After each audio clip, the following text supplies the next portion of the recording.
যে ব্যক্তি গোপনে জিনা করবে, গোপনে পরকিয়া করবে, আল্লাহ তাআলা তাকে দুনিয়াতেই 3টি শাস্তি দান করবেন এবং আখিরাতে 3টি শাস্তি দান করবেন। অর্থাৎ দুনিয়াতে এই 3টি শাস্তি না পেয়ে সে কখনো মৃত্যুবরণ করবে না, এমনকি মৃত্যুবরণ করার সাথে সাথে আরো বাকি 3টি শাস্তি আল্লাহ তাআলা তার জন্য প্রস্তুত করে রেখেছেন।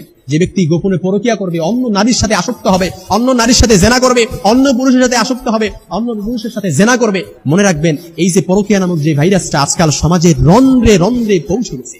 বাইহাকী শরীফের বর্ণনায় আল্লাহ রাসূল সাল্লাল্লাহু আলাইহি সাল্লাম চমৎকারভাবে হাদিস বলেছেন, 564 নম্বর হাদিস এসেছে, যে ব্যক্তি গোপনে জিনা করবে তার জন্য প্রথম যে শাস্তিটি আল্লাহ তাআলা দান করবে, অর্থাৎ 4 দিক থেকে তার দারিদ্রতা তাকে গ্রাস করবে। অর্থাৎ সে অনেক টাকা ইনকাম করবে, মাস শেষে দেখা যাবে সে স্যালারি পাচ্ছে অনেক টাকা, কিন্তু তার দারিদ্রতা কখনো তাকে পিছু ছাড়বে না। অর্থাৎ কোনো দিক থেকে তার বরকত আসবে না, সব দিক দিয়ে বরকত আল্লাহ তাআলা উঠিয়ে নেবেন, সব দিক থেকে বরকত।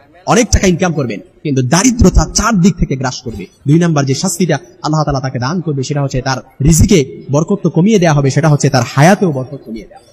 অর্থাৎ হায়াত যেটা নির্ধারণ করা হয়েছিল সে হায়াত, তার বরকত, হায়াত থেকে বরকত উঠিয়ে নেওয়া হবে। সে সময়ের বরকত পাবে না, রিজিকের বরকত সে পাবেই না, সময়ের বরকত পাবে না, তার হায়াত কমিয়ে দেওয়া হবে, আয়ুষ্কাল কমিয়ে দেওয়া হবে। 3 নাম্বার যে শাস্তিটা, যে ব্যক্তি গোপনে পরকিয়া করবে, গোপনে জিনা করবে, অন্য নারীর সাথে আসক্ত হবে, অন্য পুরুষের সাথে আসক্ত হবে, 3 নাম্বার যে শাস্তিটা আল্লাহ তাআলা দান করবে সেটা হচ্ছে, অর্থাৎ তার চেহারার উজ্জ্বলতা নষ্ট হয়ে যাবে।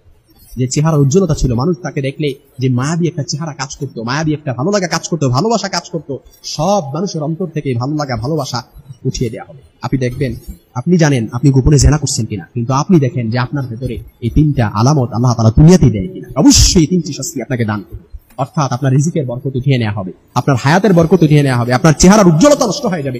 অনেক মানুষ দেখবে কিন্তু আপনার চেহারার প্রতি কোনো মায়াবী ভালোবাসা, ভালো লাগা কাজ করবে না। আপনার চেহারা, অর্থাৎ আপনার ভেতর থেকে অন্য মানুষের ভেতর থেকে আপনার প্রতি যে ভালোবাসা, শ্রদ্ধাবোধ ছিল, এটা উঠিয়ে নেওয়া হবে।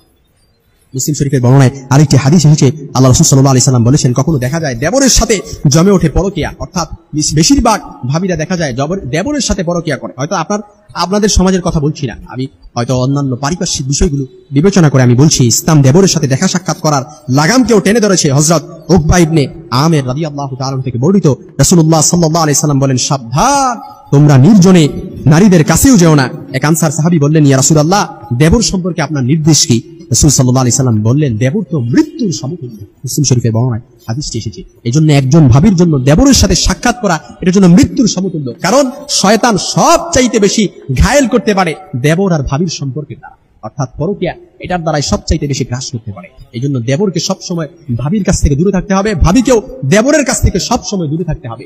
এই জন্য মনে রাখবেন, দুনিয়াতে এই 3টি শাস্তি দেওয়ার মাধ্যমে যখন আপনাকে বিদায় করা হবে, যখন আখিরাতে যাবেন, আখিরাতে যাওয়ার পর যে 3টি শাস্তি আপনাকে দেওয়া হবে, এর 1 নাম্বার যে শাস্তিটা সেটা হচ্ছে আল্লাহ আপনার প্রতি অসন্তুষ্ট থাকে। আর যে বান্দার প্রতি আল্লাহ অসন্তুষ্ট থাকে, যেদিন অর্থাৎ আল্লাহর আরশের ছায়া ছাড়া কারো ছায়া কোনো কাজে আসবে না,